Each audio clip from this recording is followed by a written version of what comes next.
The San Antonio Spurs currently have the fourth best defense in the NBA. Do not enter Area 51.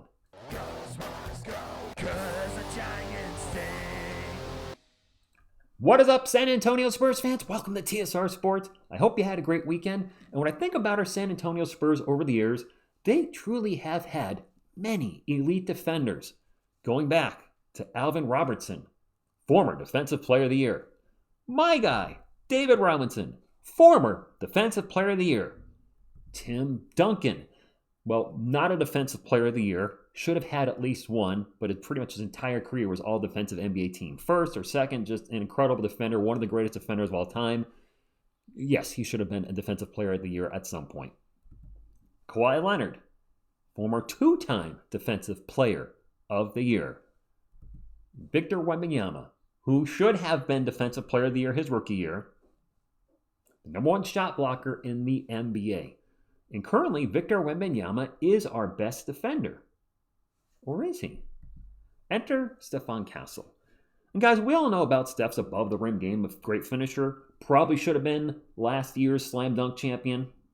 I will stand by this until the day I die. Steph was the best dunker. Mac McClung was the best jumper. I digress. We know about the dunking, the Area 51 with the lobs, but I think we need to focus on Area 51 and the D that they've been slinging. And I do know Steph has been playing or defending players well this season. And I see he's got about 2 steals per game, okay? But I did not know this. Courtesy of Spurs Muse, thank you for doing the legwork. Check this out. When guarded by Stefon Castle this season, Luka Doncic is shooting 2 of 10. Devin Booker shooting 1 of 6. Jordan Poole, 2 of 7.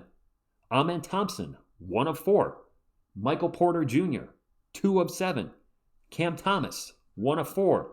And Anthony Davis and Cooper Flagg haven't made a bucket. Davis 0 for 2, Flagg 0 for 3. They couldn't get past the moat. Yeah, that is fantastic. And I'm sure, other players on the team helped assist to that. And, Wemby being there certainly probably affected some of those shots. But let's not take anything away from Steph Castle. That is absolutely insane. And when you add it all up and do the math, and did a little math for us, Spurs fans, he is holding at least those particular players to a combined 21% field goal percentage. 21. That is significantly below league average. Especially when you look at some of the calibers of these players he's been defending. Luka Doncic, is he not still considered one of the top 5 players in the NBA? Devin Booker, well, not a top 5, top 10 scorer in the NBA, is he not? And the rest of those guys are no slouches either. Granted, Flagg's a rookie, so okay, that is what that is. But there's a lot of vets in there and good players, and I was shocked. And thank you to the person on Twitter who sent me this information this morning, and thank you again to Spurs News for putting this together. This literally is insane. This is why this actually got in the title, or on the thumbnail. It's on the thumbnail. Right behind me. I can't believe how good he has been defending. Now, granted, there's probably some players in there that are 2 of 2 and 3 of 3 or whatever, 1 of 2, whatever, But that is fantastic. I'm sorry. I saw that. I was like, I got to do a video on this. I got to share this with you guys because if you don't know this, and I did not know this, now you know it. Wemby, as we all know, is a great defensive player, but Stefon Castle is entering, if he's not already there, that category with Victor Wembanyama. So hopefully that got you pumped up for the season. If you're not already pumped up, because our team has a chance to go 8-2 tonight against the Bulls. When's the last time that's happened, Spurs fans? Let me back up to this though. Let's close it up. Our Spurs championship teams have had elite two-way players. At the beginning, David Robinson and Tim Duncan, and granted, David was older, but he still could hold his own. David was one of the best scorers in the NBA when he was younger, even winning a scoring title, and was always a great defender. Timmy, of course, a great two-way player, 2 championships to that. Then we switched to Timmy, Manu, and Ginobili, with Timmy being the anchor, the great two-way player, anchoring those championship teams. Then there was a little transition to Kawhi Leonard carrying that torch for, well, 1 championship, but he did.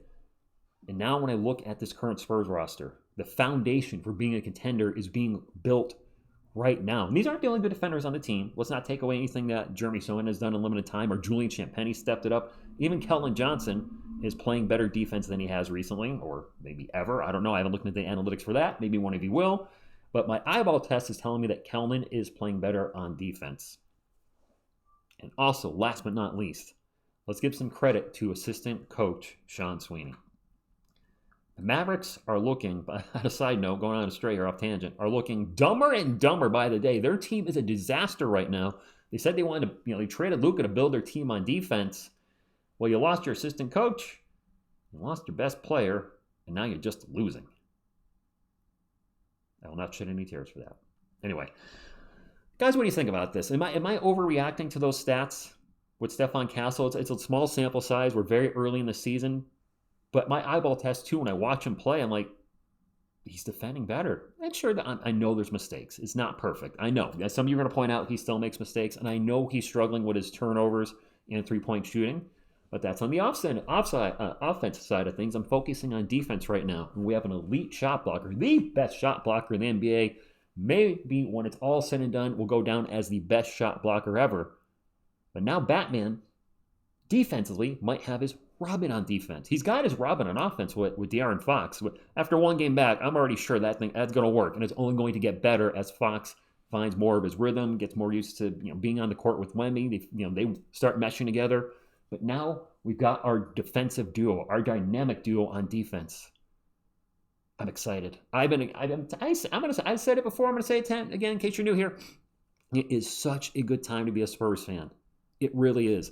And who knows, if things pan out right, if the Atlanta Hawks end up sucking with Trae Young being out for months, which credit to them, right now it doesn't look like that's happening. We have a pick swap with them. Maybe we get another lottery pick. I don't know how we're going to pay everybody, but hey, it's better to have more assets than less, right? I don't know. So I also just want to circle back. I'll be live for the Chicago Bulls game tonight. That starts at 8 p.m. I'll go live at 7:45 p.m. Eastern. I am enjoying going 15 minutes early every game now, so I get to talk to you guys a little bit. Sometimes those game tip-offs are actually fairly on time. So if I go live at 8 and tip-off is like 8:03, it's like I didn't get to talk to you guys about what happened over the weekend or your feelings on the team moving forward. But I love the position we're in, Spurs fans. And seriously, I didn't look it up. If one of you can, when's the last time we started 8-2? It's not happened in this channel's existence. I know that. We're talking it's got to be Kawhi Leonard era or earlier, right? I'm going to guess 16, 17 maybe? Well, maybe we went to Aldridge or DeRozan? They made the last playoff team. That would have been, 18, 19? I'm guessing it's going to be somewhere in there. 2016, 17, 18. It definitely before TSR's existence on YouTube. All right, guys, I'm going to wrap it up. Comment down below your thoughts on everything. Are you excited about Area 51 on the defensive side? We know it's been cooking offensively at times, but now it's cooking defensively. Hit the thumbs up if you like support the channel. Subscribe to become part of our awesome Spurs community. I thank you, and as always, go Spurs go!